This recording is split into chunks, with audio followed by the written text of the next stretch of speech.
Hello, everyone. Tonight, we're going to the far north where the air tastes of ice. The horizon stretches wider than any city skyline, and silence is so complete it almost hums in your ears. We're talking about Alaska land of endless winters, unforgiving mountains, and mysteries that linger in the snow like footprints that never melt.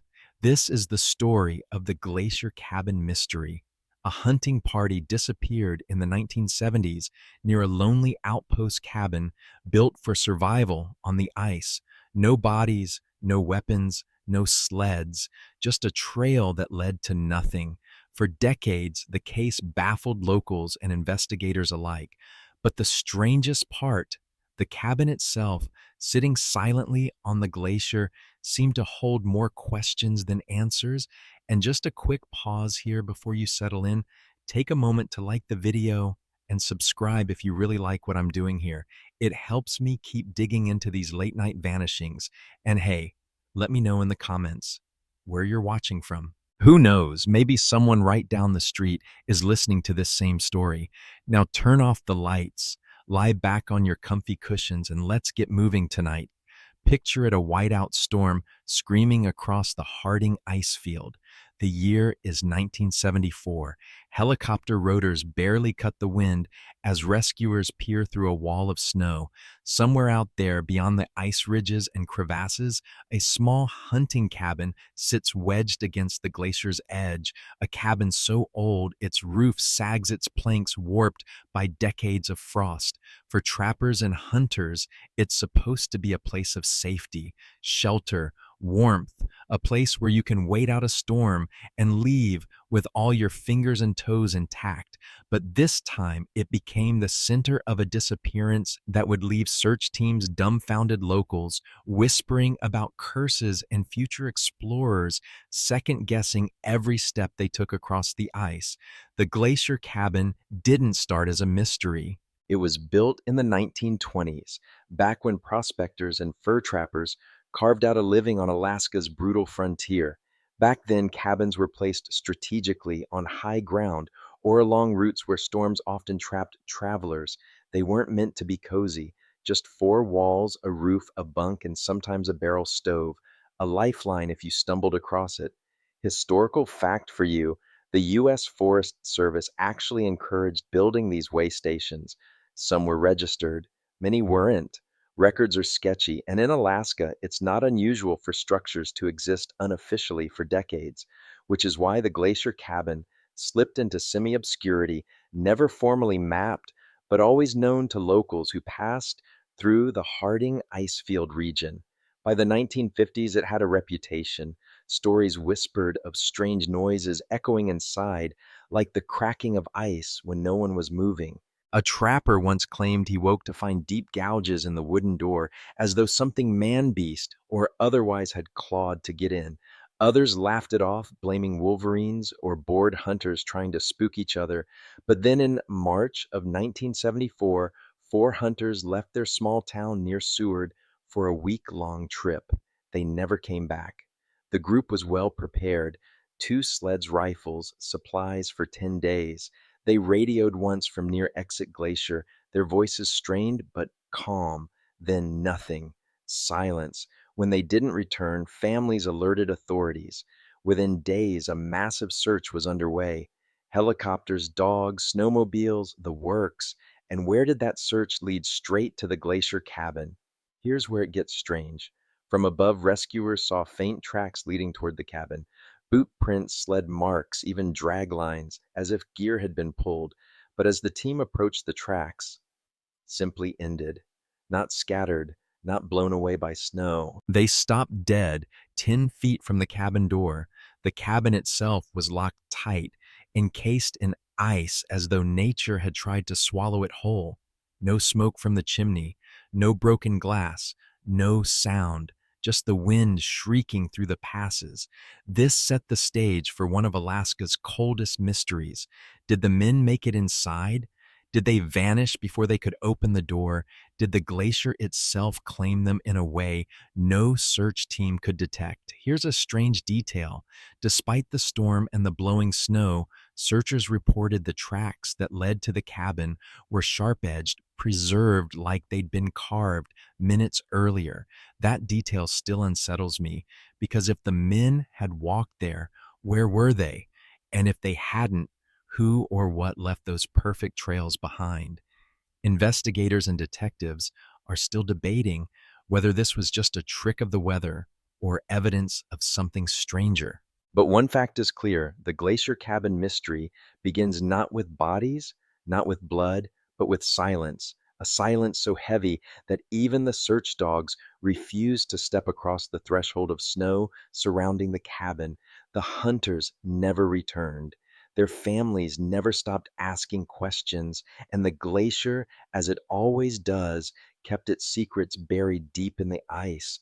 That's where our journey begins tonight, at the edge of a cabin on an endless sea of white, where four men walked into the storm and vanished forever. The Glacier Cabin didn't just appear out of nowhere. To understand why it became the center of such a haunting disappearance, we need to roll the clock back to the early 20th century, when Alaska was less a state and more an untamed frontier where only the stubborn or the desperate survived. Back then, cabins weren't luxury escapes, they were survival insurance. Prospectors built them when chasing veins of gold through brutal weather. Fur trappers threw them together from spruce logs, hammering moss into the cracks to keep the wind out. A proper cabin could be the difference between staggering into town alive or being found frozen come spring. Historical fact: in the 1920s, the Alaska Road Commission began marking some of these cabins on official maps, not because they were tourist spots, but because they were necessary life-saving shelters. Pilots flying bush planes would also log them for emergencies landings. Many, however, slipped through the cracks unregistered, undocumented, but known by word of mouth among locals. The Glacier Cabin was one of those. The earliest mention of it appears in a prospector's notebook from 1927. He described a shack on the blue ice standing where no tree should allow it, which is strange, right? Because you can't really build on ice. Cabins need bedrock or firm ground beneath them. But the Glacier Cabin was perched right on the edge of the Harding Icefield, as if someone ignored common sense and said, sure, this'll do. By the 1940s, hunters passing through Seward had given it a name: the Halfway Shack. It wasn't halfway to anywhere official, just halfway between certain routes that crisscrossed the glacier.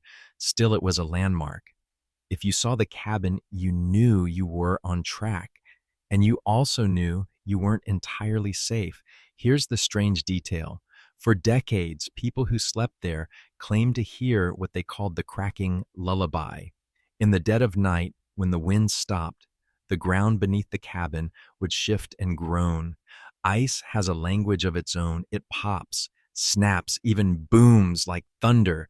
But survivors swore this was different: a rhythmic creaking, like someone walking circles under the floor. One trapper even nailed his bunk to the wall after he claimed the floorboards vibrated under his bed. Was it paranoia, a bad dream, or was the glacier moving beneath them in ways they couldn't understand? Investigators and historians still debate whether these accounts were exaggerated frontier tales, or whether the cabin was indeed built on unstable ice, essentially on top of a hollow. One geologist later remarked, "It's like pitching a tent on a frozen lake. Looks solid until it's not." Still, the cabin persisted. Hunters carved initials into the walls. Pilots stocked the shelves with canned beans and coffee. It became one of those liminal places on the map, not exactly on record, not quite forgotten, but standing like a ghost marker between civilization and wilderness. And so when four hunters vanished in 1974, people weren't surprised that their trail ended there. They were horrified, sure, but not surprised, because if you knew the Glacier Cabin, you knew it was a place where stories had been stacking up like driftwood. Some whispered it was cursed. Others said it was just waiting for someone careless enough to linger too long. It's worth pausing on this. The cabin had no road leading to it, no permanent residence, no official ownership, and yet everyone in Seward could point to it on a rough sketch of the Harding Icefield. It was a ghost house with an address in the minds of locals. One more chilling note: a faded U.S. Geological Survey map from 1952 shows the cabin drawn faintly, almost like an afterthought. And in pencil, not ink, someone had scrawled next to it, "Avoid if possible, unstable." Who wrote that? Why wasn't it removed or clarified later? We'll never know. But it suggests at least one surveyor understood the danger. The hunters of 1974 either didn't know or didn't care. They were experienced outdoorsmen, but to them the Glacier Cabin was just another landmark, a place to warm up, maybe sleep the night. They didn't realize the stories that had clung to it for nearly half a century. And that's what makes this mystery sting so much deeper, because when they walked toward that lonely shack, they weren't just stepping into shelter, they were stepping into Alaska's longest standing rumor, a rumor that would soon become their epitaph. The winter of 1974 was one of those years Alaska likes to remind outsiders about. The kind of cold that bites through fur, the kind of wind that makes even the tough ones mutter that maybe this was all a bad idea. But for four men from Seward, it was the perfect time for a hunting trip. Their names, David McAllister brothers, Luke and Ryan Caldwell, and a quieter man named Joseph Hart, are written now only in old clippings and faded family photographs. They weren't reckless teenagers or naive tourists. These were locals, men who grew up splitting wood before school and fishing salmon from the Resurrection River like it was second nature. Hunting wasn't a hobby, it was tradition, economy, and sometimes survival. Historical fact: in 1974, moose populations across the Kenai Peninsula were booming while caribou were just starting to recover after near extinction earlier in the century. It was a good year to hunt, and rumors spread in Seward of massive bull moose tracks near the glacier. For four men eager to stock freezers and maybe show off antlers, the timing felt right. The plan was simple: head out from Seward by snowmobile, follow a ridge trail to the Harding Icefield camp, out near the halfway point, the Glacier Cabin, and track fresh sign the next morning. Everyone in town knew the route, though few bothered in winter unless they had to. Now let's get personal here. Luke and Ryan weren't just brothers, they were competitive to the bone. If Luke claimed he spotted a bigger track, Ryan would follow it, even if it led him across unsafe ice. Their friends joked that the two could turn cooking breakfast into a contest. David, older than the rest, was the unofficial leader. He'd served in the Air Force and had that mix of calm and command people naturally listened to. Joseph, well, Joseph was the odd one out. He'd moved to Seward only a few years earlier. Quiet, heavy-set, carried a camera more often than a rifle. Locals teased that he was more spectator than hunter, but he was the one who insisted on documenting everything, even mundane moments, saying, "You never know what will matter someday." A strange detail. In the weeks before they left, Joseph bought 3 extra rolls of film at the town's general store. When asked why, he reportedly smiled and said, "The sky's going to show us something worth keeping." People laughed at him then, but looking back, what did he mean? The four left Seward on March 11th, cold dawn, sky clear. Neighbors remembered the buzz of their snowmobiles fading into the woods. Luke Caldwell even stopped by a gas station and joked with the attendant, "If we don't come back, it's because Joe's been slowing us down." Nobody realized those would be some of the last words anyone in town would hear from them. By late afternoon, they reached the tree line where forest thins into white horizon. The Glacier Cabin stood like it always had, stubborn and out of place, its roof sagging under snowpack. The plan, we think, was to stay one night, hunt the next, then return within 48 hours. No one expected trouble. But here's where the story sharpens. In the hunter's absence, storms rolled in. Winds topping 60 miles per hour swept the Harding Icefield. Entire valleys disappeared under whiteout conditions. In Alaska, bad timing can turn a short trip into a fatal mistake. Investigators and detectives are still debating whether the men were simply trapped by the weather or whether something happened inside that cabin. Because when searchers went out a week later, the snowmobiles were found parked neatly by the cabin wall. All four rifles leaned against the entrance as if carefully arranged. Inside, sleeping bags unrolled but empty.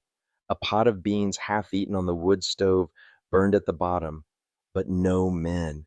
And most haunting of all, on Joseph's camera, recovered from the cabin table, the last frame showed the four hunters standing outside at dusk.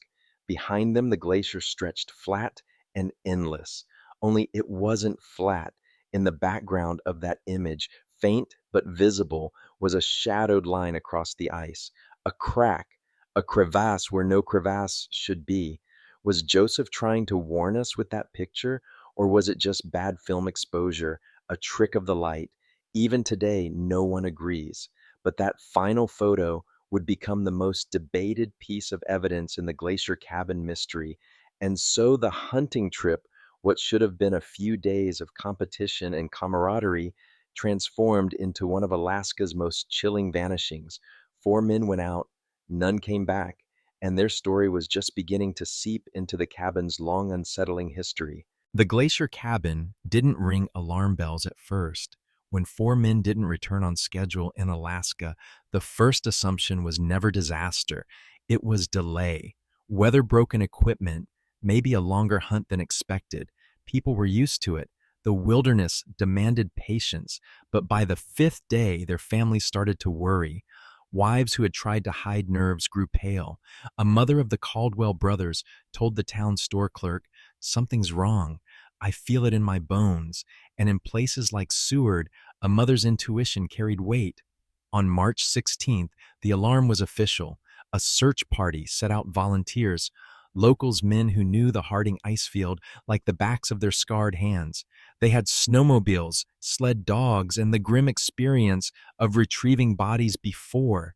They didn't say it aloud, but everyone understood the chances of finding four healthy hunters after 5 days in storm season were slim. Historical fact: in 1974, Alaska's official search and rescue divisions were underfunded and loosely organized. Most efforts relied heavily on local volunteers. Civil Air Patrol planes often did aerial sweeps, but on cloudy days, the sky was useless. So it was ground crews who did the heavy lifting inch by inch across dangerous terrain. They made it to the Glacier Cabin late on March 17th. The storm had eased, the air brittle and still. The first thing they noticed, the snowmobiles, four machines lined neatly against the wall like they'd been parked with care, not abandoned in panic, not left scattered in a rush. Inside the cabin, it was worse. The stove was cold, but inside sat the scorched remains of beans. A spoon rested in the pot, blackened from fire. Sleeping bags, unrolled, boots left in a corner. Luke's knife lay on the table, half cleaned from use. It looked as if the hunters had just stepped out for a smoke, but they hadn't come back. Here's the strange detail that made searchers whisper among themselves: four rifles propped carefully near the doorway, not carried on their shoulders, not strapped to their gear, just standing like guardians. No one claimed. Anyone who knows hunters will tell you leaving rifles behind isn't casual, it's unthinkable. You take them if you're fetching water, if you're stepping outside to relieve yourself. Always, but not these men. Joseph's camera was discovered too, resting in plain sight. Film was developed later in Seward, revealing the eerie final frame, the four men posing outside the cabin with that thin dark line cutting across the glacier behind them. Investigators and detectives are still debating whether that photograph shows a genuine crevasse, a storm shadow, or just a flaw in the film. But one thing is certain: whatever happened occurred after that shutter clicked. Searchers spread out from the cabin in a wide arc. Footprints led away, but they ended quickly, swallowed by wind and snow. Dogs caught faint scent trails but circled in confusion. One dog whined at the glacier's edge, pawing at the snow like it sensed something beneath. Men probed the surface with poles but found nothing but ice. Over the next week, helicopters swept the area. Planes mapped the glacier. Volunteers on foot scoured ridges and valleys. Nothing. No bodies, no blood, no gear, no torn clothing caught on ice. It was as if the four had stepped into thin air. Stranger still, inside the cabin, pinned beneath one of the bunks, was a scrap of paper, scrawled in pencil. We heard it again, under the floor. The handwriting couldn't be confirmed, but some thought it belonged to Joseph, the note taker of the group. What did they hear? The same cracking lullaby trappers had spoken of decades earlier, the rhythm like footsteps circling in the dark. By March 25th, the official search was scaled back. Families begged for longer. Mothers wept, but the wilderness doesn't wait for grief. Storms returned, burying the searchers' markers, and slowly, hope dimmed. The case file was left with more questions than answers. Four experienced hunters vanished without a trace. Food on the stove, rifles left behind, a photograph of a crack in the glacier, and a note, small, desperate, suggesting they heard something no one else could explain. It's one thing to lose people to avalanches, storms, or rivers. Alaska eats the careless all the time. But this wasn't a mistake. This was a disappearance, and so the Glacier Cabin passed into rumor and ghost story, a place you marked on a map not for safety, but as a warning. News of the missing hunters hit Seward like a gut punch. In a small Alaskan town, when four men vanish, it doesn't just affect four families, it ripples across every dinner table, every bar stool, every pew in church. These were familiar faces. David, the Air Force veteran, with a laugh too loud to ignore. Luke and Ryan, the brothers, who turned every weekend into a competition. Joseph, the newcomer, who always carried that camera like he knew something others didn't, and suddenly they were gone. At first, the talk was practical. Men discussed search strategies, speculated about avalanches, about crevasses hidden under snow. Wives and sisters clutched coffee mugs with trembling hands. But by the second week, as search parties came back empty, the tone shifted. Practicality gave way to whispers, and whispers grew into folklore, historical fact. Alaskan oral tradition is strong. Long before statehood, native groups and settlers alike relied on storytelling as survival guides, tales warning where the ice cracks, where storms strike hardest, where spirits wander. In 1974, with television still spotty and radio unreliable in storms, stories still carried weight. They explained what reason couldn't. The Glacier Cabin began to take on a new reputation overnight. Folks in Seward already joked it was cursed, but now the word curse slipped into conversation with less irony. Parents warned kids not to wander too close to the ice field. A bartender at Tony's bar claimed that cabin's been bad since before I was born. The glacier eats what walks too close. And there were strange details, always the strange details. One searcher swore he saw flickering light inside the cabin days after it had been cleared. Another claimed he heard knocking under the floorboards while standing alone inside. A pilot flying overhead reported what looked like four dark figures moving across the ice, yet when rescuers rushed the spot, they found nothing but blank snow. Were these tricks of the mind, exhaustion in brutal conditions, or something deeper?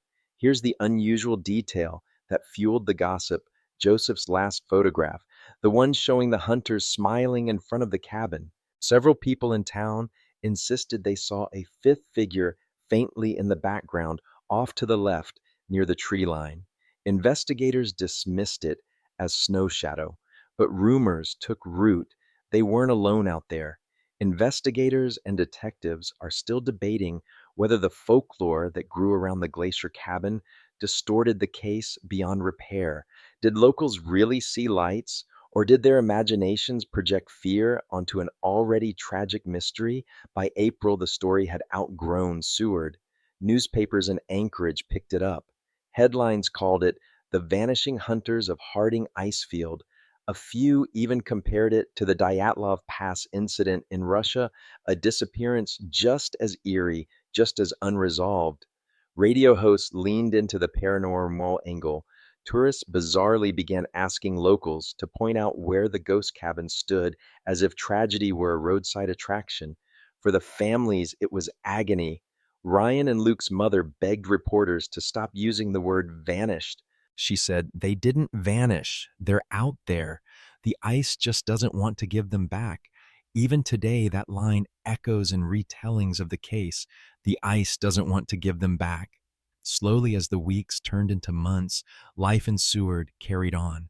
But the Glacier Cabin was never the same. Hunters avoided it. Trappers detoured miles around. Some swore they saw smoke rising from its chimney, even when no one was there. Others heard voices echoing across the ice at night, laughter shouts, even the sound of boots crunching snow. A new legend was born. The hunters hadn't died. People said they were still out there wandering, maybe trapped beneath the glacier, maybe walking its surface in a loop they couldn't escape. Their rifles, their snowmobiles, their food all left behind because they didn't need them anymore. And as happens in places where survival and myth collide, the legend stuck. The Glacier Cabin was no longer just a landmark. It was a warning etched into Seward's memory. By the time April rolled around, the mystery had grown too big for Seward to keep to itself. A town of only a few thousand couldn't shoulder the unanswered questions alone. 4 hunters locals, respected men, had disappeared without a trace. No blood, no bodies, no clear accident. It wasn't just tragic, it was embarrassing. And in Alaska, where survival meant showing outsiders that locals could handle their wilderness embarrassment, cut deep. So the state stepped in, and soon after, the FBI. Historical fact: in the 1970s, the FBI field office in Anchorage frequently collaborated with Alaska state troopers on missing persons cases that involved possible foul play, especially if firearms were abandoned. Alaska had one of the highest rates of unexplained disappearances in the US, and federal authorities considered the wilderness a national security concern, both for civilian safety and for monitoring Soviet activity during the Cold War. The lead investigator assigned was Special Agent Walter Hayes, mid-40s, serious, methodical. He wasn't interested in folklore, but in facts. And the first fact that bothered him: the rifles. 4 weapons all leaned against the door. Hunters simply didn't do that.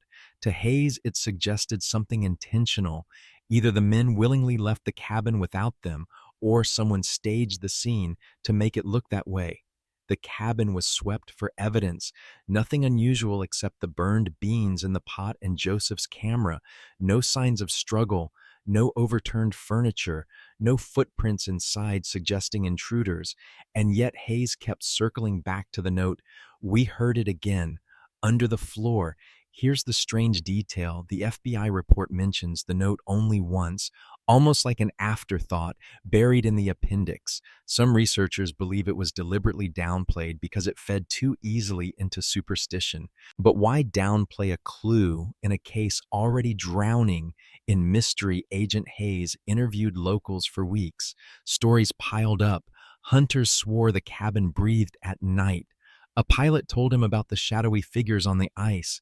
Even a prospector, half drunk, claimed the cabin stood where no cabin should, on moving ice that eats foundations.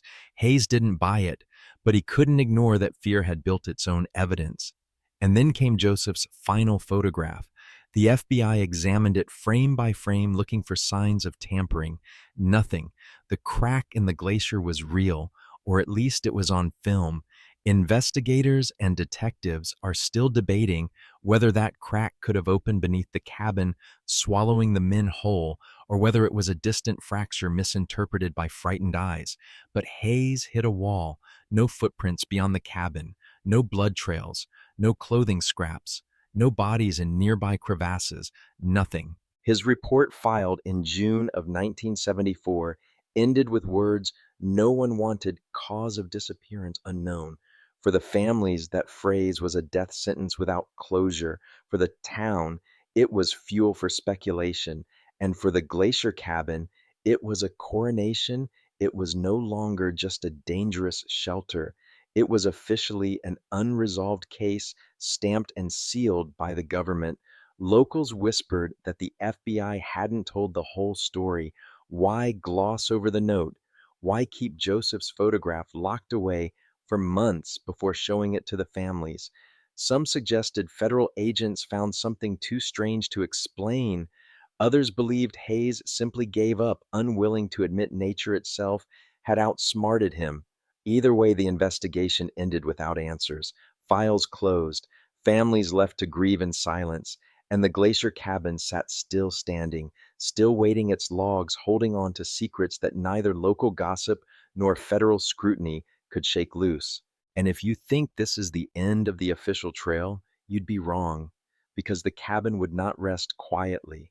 It had more stories to give. For a few years after the case went cold, the Glacier Cabin was left alone. People in Seward didn't talk about it much, not publicly anyway. It was like poking at a bruise. You knew it was there, but why press down harder? Families grieved quietly, avoiding the cabin like it was a scar carved into the ice. But silence never lasts long in places like Alaska. By the late 1970s, the Glacier Cabin had become more than a local tragedy. It had turned into a story with a life of its own, and stories, once they escaped the lips of a town, spread fast.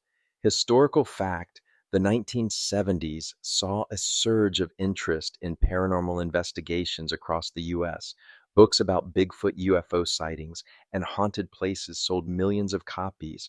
Alaska, with its wide open spaces and unsolved mysteries, became fertile ground for writers hungry for material. So it was no surprise when journalists, amateur sleuths, and even ghost hunters started arriving in Seward, asking about the cabin.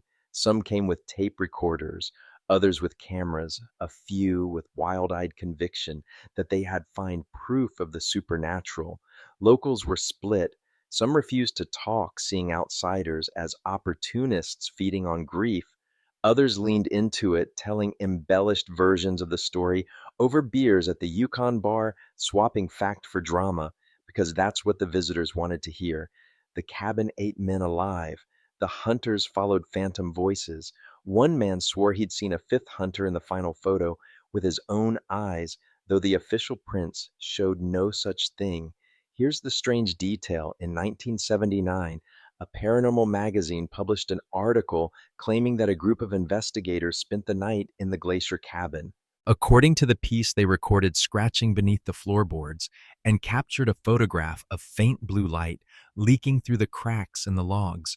No negatives were ever produced, and skeptics dismissed it as a fabrication. But the article boosted the legend. The Glacier Cabin wasn't just a mystery anymore, it was a haunting. Investigators and detectives are still debating whether the surge of paranormal attention helped keep the case alive or buried it under layers of fantasy. Some argue that it distracted from the possibility of solving a genuine accident. Others suggest it kept public memory alive long enough for later discoveries to surface. For the families, the renewed attention was both painful and strange. Luke and Ryan's mother hated the circus.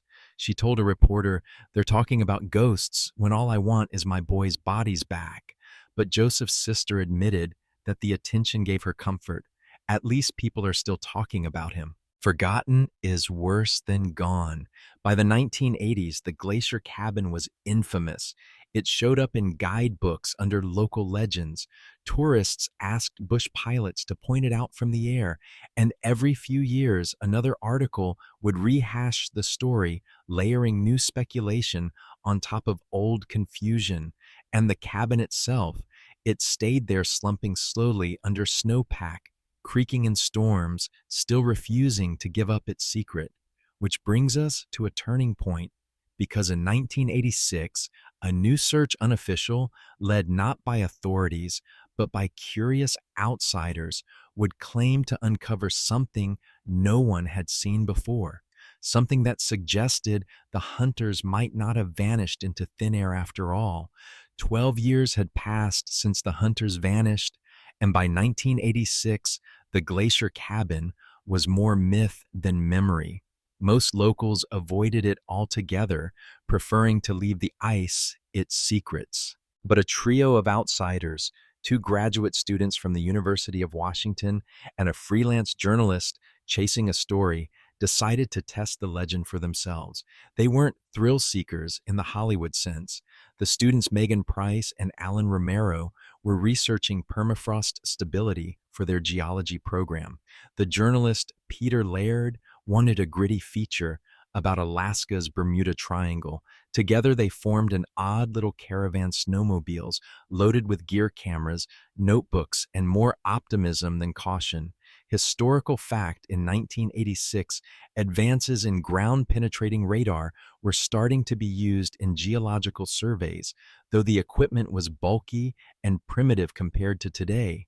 Megan had managed to borrow a scaled-down unit from her university, eager to test it in a remote environment. When they arrived at the Glacier Cabin, what struck them first was how unchanged it looked. The roof sagged more, the logs grayed with time, but it was unmistakably the same shack described in the old reports. Snowmobiles from 1974 might have rusted away, but the cabin still stood stubborn against decades of storms.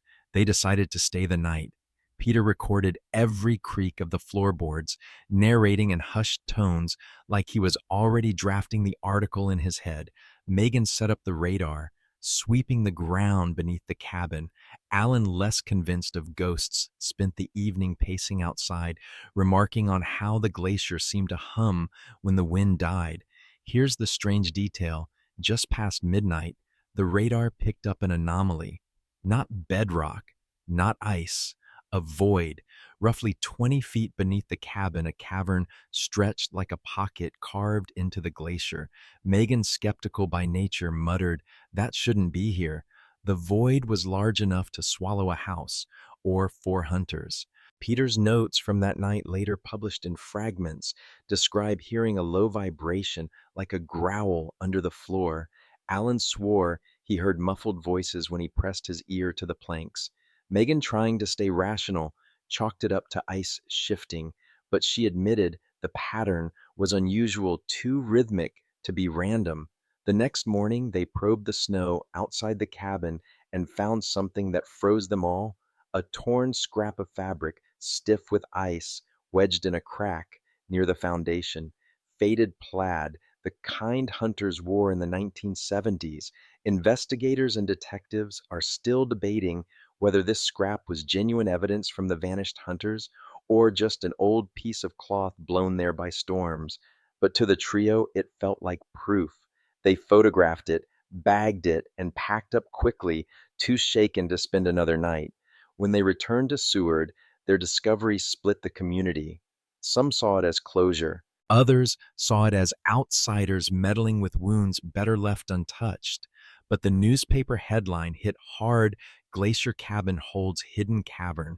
The theory now shifted. Maybe the hunters hadn't been abducted by some supernatural force.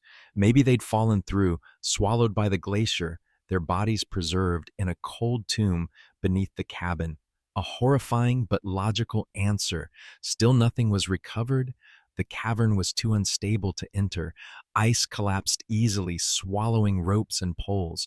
It was there, tantalizing but unreachable. The Glacier Cabin mystery was alive again, and for the first time in over a decade, families of the missing men felt something almost worse than grief: hope, because hope, once lit, can burn crueler than despair. The 1986 revelation of a hidden cavern beneath the Glacier Cabin cracked open more than ice. It cracked open old wounds one's many families had long since stitched shut with resignation. For 12 years, Wives had learned to sleep alone. Children had grown into adults with only faded Polaroids of fathers they barely remembered, and brothers and sisters had spoken of the missing men in past tense. Closure was never achieved, but acceptance, bitter, fragile acceptance, was beginning to take hold. Now acceptance evaporated. The local newspaper interviewed Nora Fletcher, widow of George Fletcher, one of the vanished hunters. She had raised two children alone, remarried, once divorced once, and worked two jobs just to stay afloat. I was starting to believe he was never coming home, she said, clutching a black and white photo. Now they tell me there's a chance that maybe his body is still there. That's worse. It's like opening the coffin to find it empty.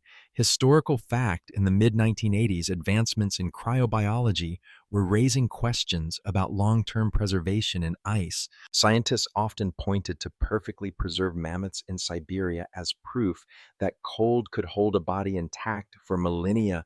Suddenly, that comparison was everywhere. News anchors speculated that if the hunters were down there, their remains could be as untouched as the day they fell. It was sensational, but also deeply cruel. Families couldn't decide what to believe. Strange detail: a few nights after the article hit, locals reported seeing candlelight flickering in the windows of the Glacier Cabin. No one was supposed to be there.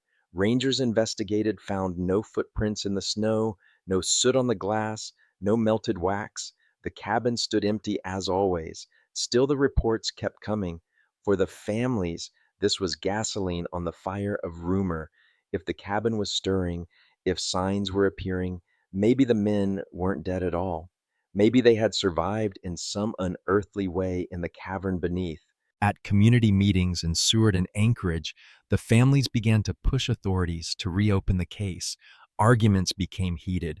One brother of a missing hunter slammed his fist on the table and shouted, "You sent them up there, and you left them there. Don't you dare say it's too dangerous now." Investigators and detectives are still debating whether the family's pressure helped or hindered the cause. On one hand, their pleas forced the state to acknowledge the cavern and consider rescue or at least recovery operations. On the other, emotions ran so hot that rational planning was nearly impossible. The journalist Peter Laird published his article, titling it "The Glacier That Eats Men." It was dramatic, almost lurid, and though Megan and Alan later accused him of exaggeration, the public ate it up. Letters poured into the local editor's office from all over the country. Some people begged for a scientific expedition. Others warned that the cavern should remain sealed, that disturbing it would wake whatever's inside. For the families, the pressure became unbearable. Nora Fletcher described her son, then 16, who began sleeping with his father's hunting knife under his pillow, convinced he'd one day use it to finish what Dad started. Another family claimed they were harassed by prank callers who whispered, "We're still here," into the phone. All of this forced the question into the open: should anyone dare to explore the cavern? By winter's end, a team of ice climbers and state officials met at the cabin, roped up, and tried lowering themselves into the void. The attempt ended in disaster, not death, but close enough. An ice sheet collapsed under the first climber, who dangled 40 feet down, while shards of ice rained like knives. They pulled him out shaken and declared the site off limits.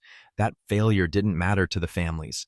They were no longer satisfied with silence. They wanted answers, even if those answers were buried under tons of shifting ice. And so the Glacier Cabin Mystery entered a new cruel stage, one where grief and science collided, one where hope and dread shared the same bed. Because hope, once resurrected, doesn't leave quietly. It lingers, it haunts, and for the families, the voices of the vanished were louder than ever. The failed rope descent in the late winter of 1986 should have been the end of it. Officials wrote their reports, stamped them with warnings like unstable ice and hazardous void, then closed the case again. But Seward is a small town, and rumors move faster than paper.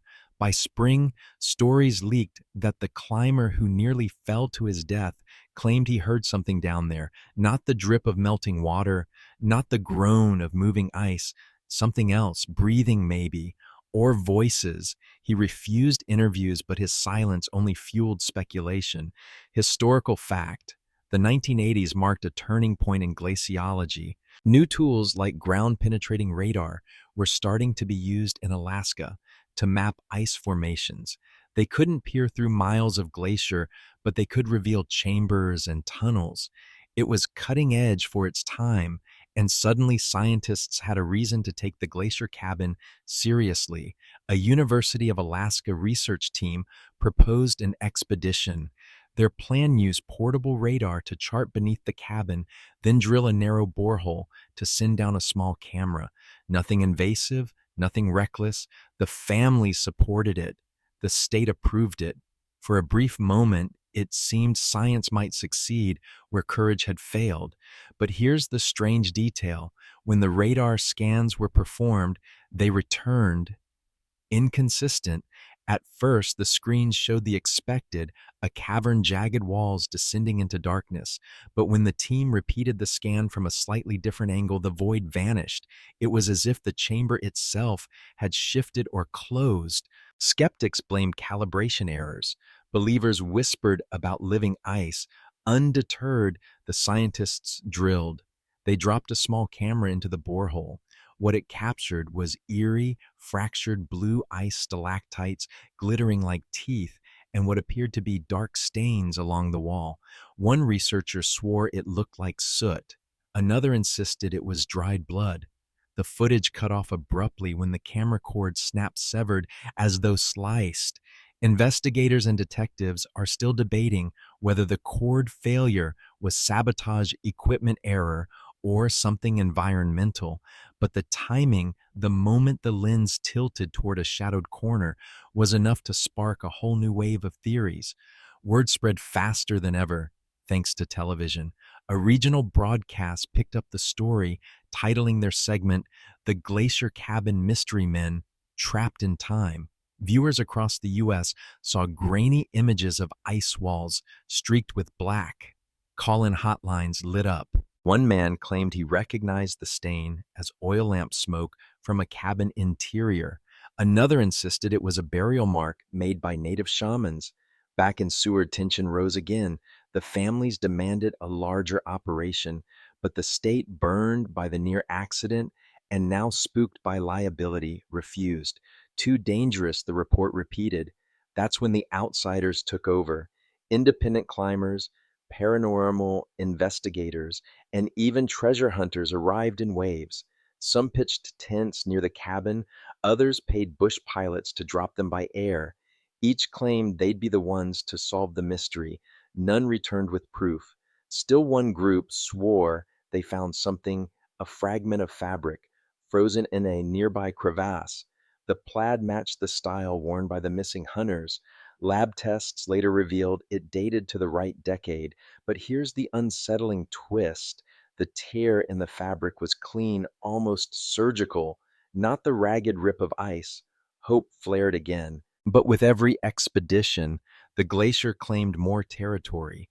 Snowfalls buried evidence. Avalanches reshaped the slope. What little was uncovered vanished almost as quickly as it appeared. By the close of the decade, the Glacier Cabin mystery had become a nexus of two opposing forces: the cold precision of science trying to map ice, and the feverish imagination of rumor trying to explain ghosts. And in the middle stood the families, torn between grieving men lost to an accident or believing in something far stranger, far darker beneath the glacier. By the early 1990s, the Glacier Cabin was no longer just a derelict hut on the edge of Kenai Fjords. It had become a destination, not for the usual Alaskan adventurers chasing halibut bears or summits, but for people chasing ghosts. What began with a handful of curious climbers had swelled into a strange sort of pilgrimage. Word of mouth stories, grainy TV specials, and whispered rumors on early internet forums all painted the cabin as something more than just the site of a disappearance. It was a magnet, a challenge, a test. Historical fact: in the 1990s, dark tourism began to gain traction worldwide.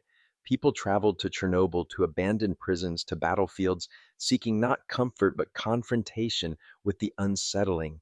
Alaska, remote and severe, fit perfectly into that rising trend, and so the Glacier Cabin became a waypoint for the curious and the reckless. Pilots reported requests to fly tourists low over the site. Rangers found cigarette butts, carved initials, and even candle stubs around the cabin's perimeter, proof that visitors had been holding their own midnight vigils.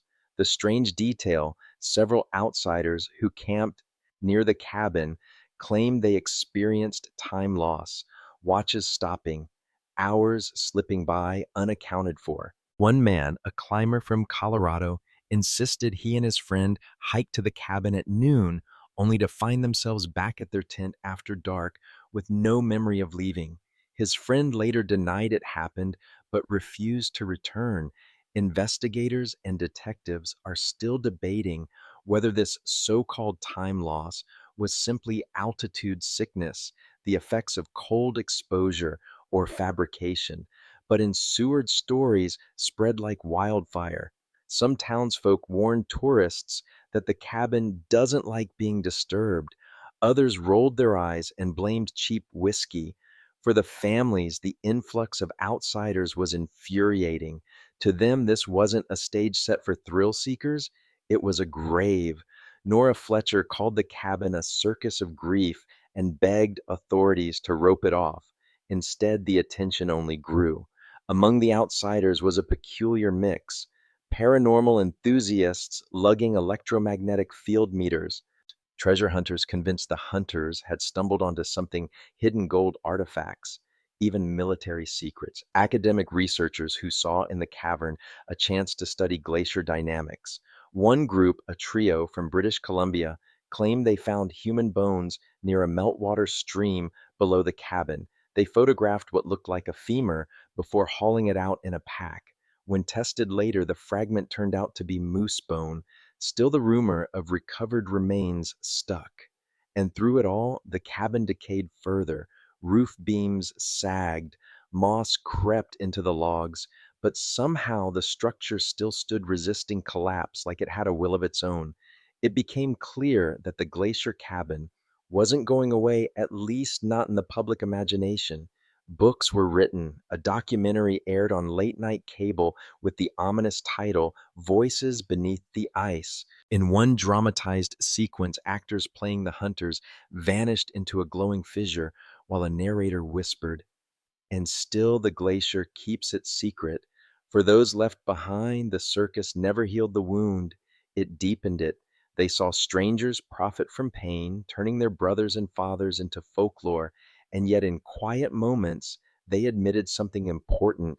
As long as the outsiders kept coming, the story stayed alive.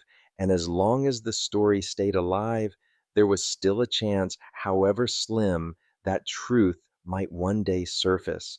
By the mid 1990s, the Glacier Cabin Mystery had crossed the line from tragedy into legend. But legends, once they harden, become nearly impossible to break. And yet the glacier itself wasn't finished. It had its own timeline, its own rhythm, and in the years ahead, it would shift again, reshaping the landscape and forcing the mystery back into the light. Time has a cruel way of testing bonds. By the 2000s, more than 3 decades had passed since the hunters vanished near the Glacier Cabin. Children of the missing men were now older than their fathers had been when they disappeared, and the weight of unanswered questions stacked year after year didn't just erode patience, it eroded families. At first, there had been unity. Vigils, letters written to officials, shared grief that bound them together like a rope on a dangerous climb. But rope wears thin, and when it snaps, the fall is bitter. Historical fact: support groups for families of the missing had begun springing up across the United States in the 1990s and early 2000s, often linked to organizations like the National Center for Missing Adults. They stressed the importance of solidarity, of holding on to one another.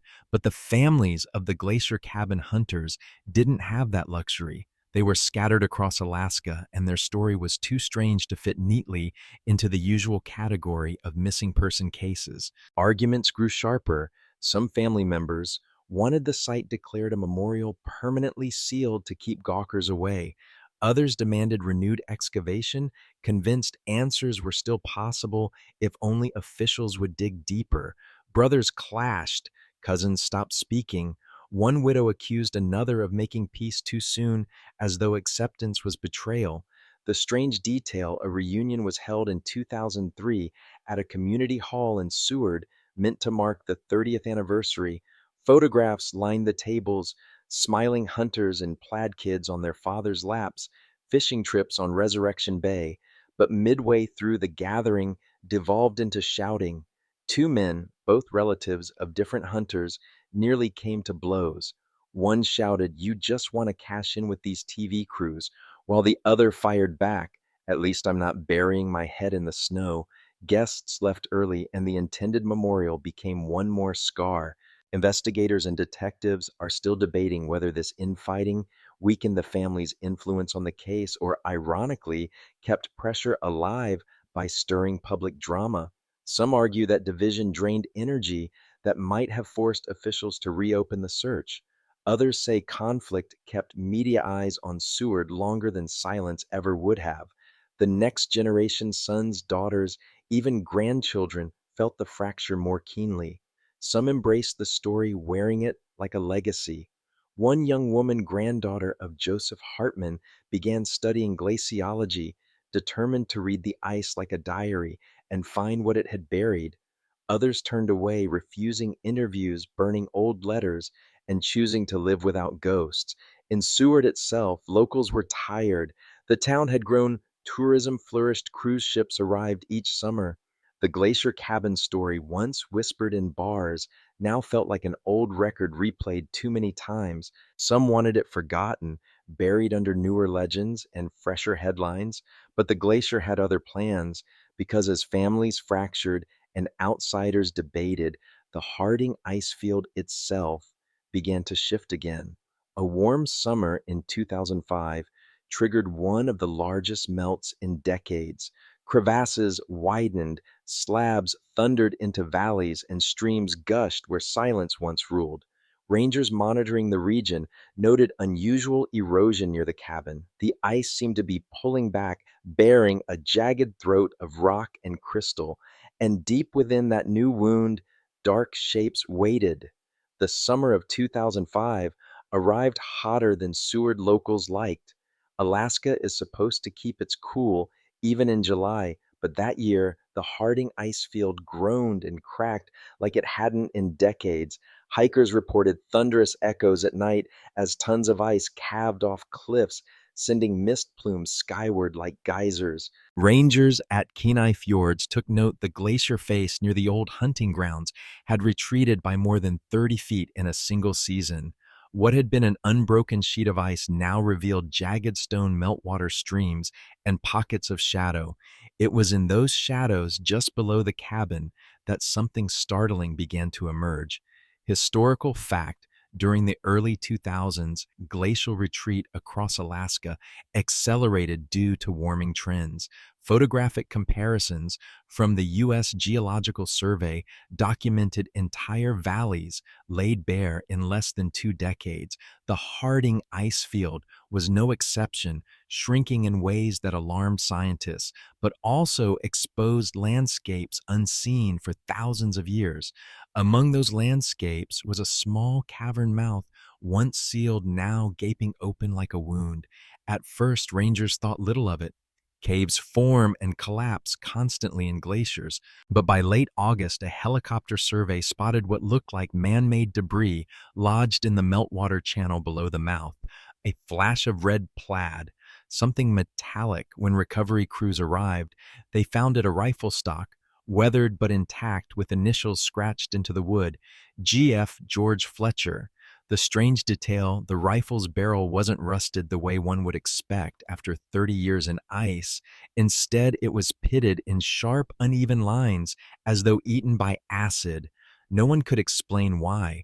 Word spread instantly. Families were called. journalists descended. For the first time since 1973, there was proof, real tangible proof, that the hunters hadn't simply wandered off or staged their disappearance. They had made it to the Glacier Cavern, and at least part of them had stayed there. Investigators and detectives are still debating whether the rifle's condition pointed to natural causes, chemicals leaching through ice from mineral seams, or something more deliberate. Some suggested human tampering, others whispered about substances unknown. The families split again. Some saw hope. If the rifle's there, maybe the bodies are too. One son said, clutching the stock like it was holy.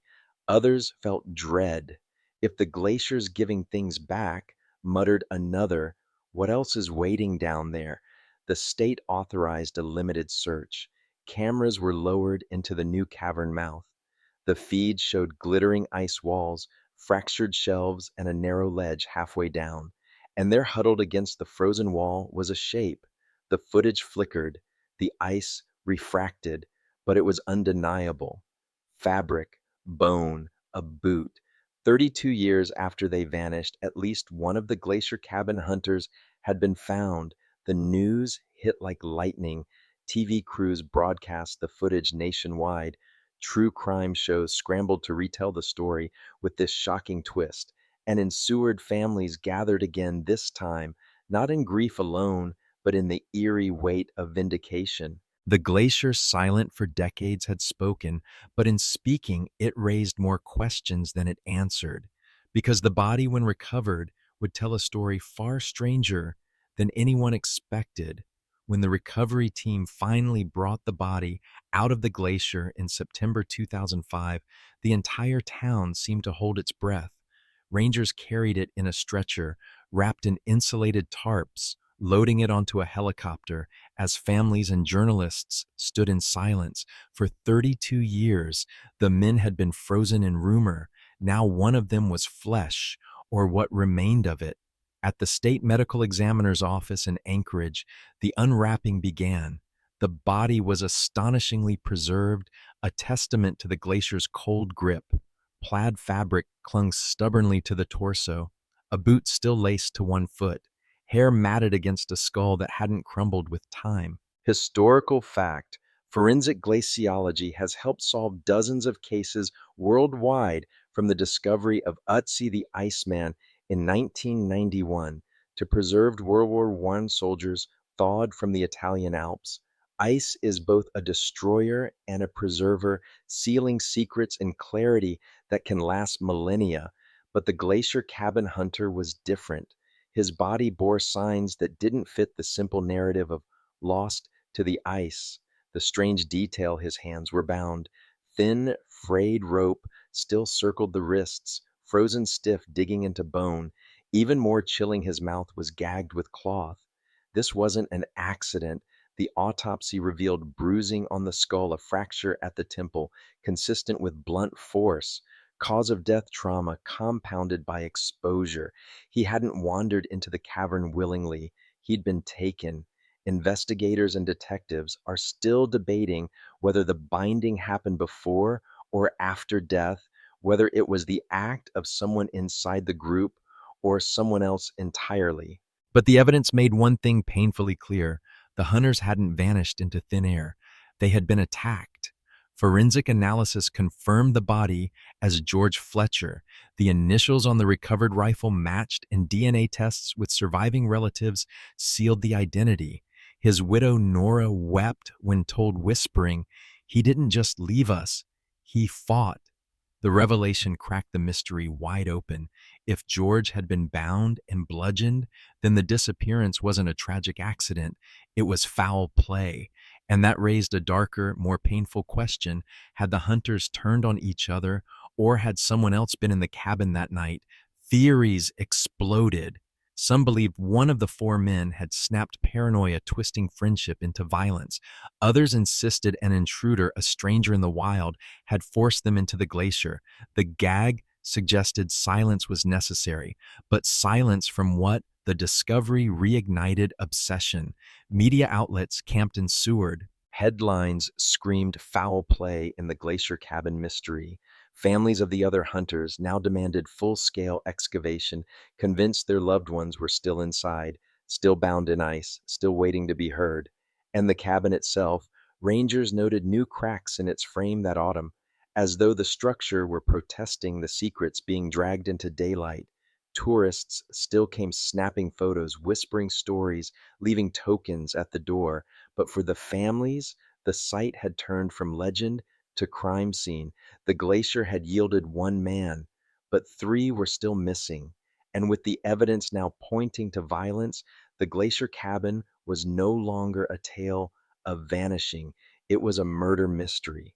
And murder mysteries always demand more. The discovery of George Fletcher's body in 2005 rewrote the Glacier Cabin mystery, but it didn't close it. Three hunters were still missing. And the truth that George had been bound, gagged, and bludgeoned raised darker questions than anyone was prepared to face. For months, debate raged. Was it betrayal within the group, or had they stumbled upon something or someone in the wilderness that didn't want to be found? Families begged for answers. Officials hesitated. The glacier groaned, shifting with each season as though teasing them with half-revealed truths. Then in 2007, the glacier shifted again. Another cavern mouth opened a few hundred yards downstream from the cabin. This time the state moved quickly, cordoning off the site and bringing in forensic specialists. What they found inside would finally tell the story. Historical fact, ice tunnels can preserve entire moments in time, freezing not just bodies, but the objects, tools, and traces of life around them. In this case, the glacier held a scene that was almost cinematic. Three bodies huddled together on a ledge, their outlines preserved in the blue glow of the ice. Joseph Hartman, Luke and Ryan Matthews. The strange detail, one of the men still clutched a hunting knife frozen in his hand.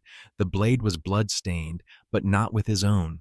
Autopsies revealed what investigators had long debated: paranoia and conflict had erupted among the group. George Fletcher had been tied up by his companions, whether out of fear, anger, or mistrust, no one could say. He'd been struck in the struggle. When the group realized what they'd done, it was too late. Joseph's journal, recovered in a waxed pouch near his body, told part of the story in shaky handwriting. George won't stop shouting. He's putting us all in danger. Luke says he's not himself. We had to tie him down. Ryan says we should leave him, but I can't. I hear things at night, don't know if it's him or the wind. We have to move before the ice takes us. The final entry: we are not alone in here. Investigators and detectives are still debating whether George's behavior was simply fear or if illness, like hypothermia-induced delirium, had warped his mind. Others argue that the stress of the wilderness fractured the group's trust, but the evidence was clear in the cavern. They turned on one another. By the time the glacier closed, sealing them in, the men had already sealed their own fate. For the families, the recovery brought both devastation and peace. Nora Fletcher finally buried George with the truth that he hadn't abandoned them. The Matthews brothers were laid to rest side by side as they had lived. Joseph's journal became a family heirloom, both painful and priceless.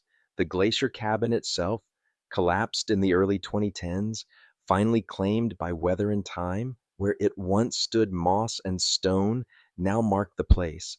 But locals still tell the story, and hikers still pause near the site, whispering about voices in the wind. Because the Glacier Cabin Mystery isn't just about men lost to the ice. It's about how fear, isolation, and silence can turn even brothers into strangers. And that final journal entry, "We are not alone in here," still lingers. Was it delirium? Was it metaphor? Or was there truly something else in the glacier watching them? No one can say for sure, but in Alaska, the ice keeps its secrets longer than men ever can. So that's the Glacier Cabin Mystery. finally thawed out after decades. A story that began with four hunters chasing caribou in 1973 ended with forensic teams pulling frozen bodies from the Harding Icefield more than 30 years later. The answers we got weren't clean. They were messy, painful, and unsettling, just like life in the wilderness. Because this isn't a story about ghosts. It isn't a story about monsters lurking in the snow. It's a story about trust collapsing in the silence of the wild, about how thin the line is between survival and paranoia, between brotherhood and fear, and yet the strange details never quite fade. George Fletcher's rifle corroded as if by something unnatural. The locals who swore they saw candlelight flickering in the cabin years after it was abandoned, the words Joseph wrote in his final days, "We are not alone in here." Maybe it was exhaustion, maybe it was madness, or maybe the ice holds more than just memories of men. That's the thing about mysteries. We rarely get answers that feel satisfying. We want neat endings tied up with bows, but real life is jagged. Just like the glacier, it shifts, breaks, and leaves us staring into the dark, listening for voices we can't quite place. And maybe that's why the glacier cabin will never truly leave us. Because even when the ice gives up its dead, it doesn't give up all its secrets. So if you ever find yourself hiking near Seward, Alaska, and the wind carries a sound you can't explain, don't linger. The glacier has a way of remembering, and sometimes remembering hurts.